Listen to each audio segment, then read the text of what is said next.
ஒன்னிப்பாளையம் to Coimbatore road Akshata garden அதில் வந்தால் இந்த வீடு 3.25 சென்ட்டு. உள்ளெல்லாம் பூசியாச்சு, வெளியே மட்டும் பூசலை. டேங்க்கு, எலக்ட்ரிக்கல் பைப்பு எல்லாம் போட்டிருக்கு.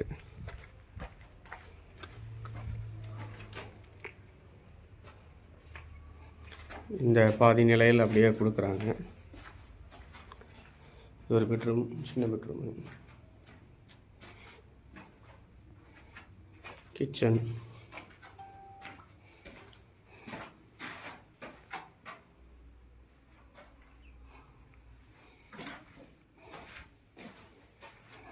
இது வந்து ஒரு பெட்ரூம், இது வந்து அட்டாச் பாத்ரூம் வர மாதிரி.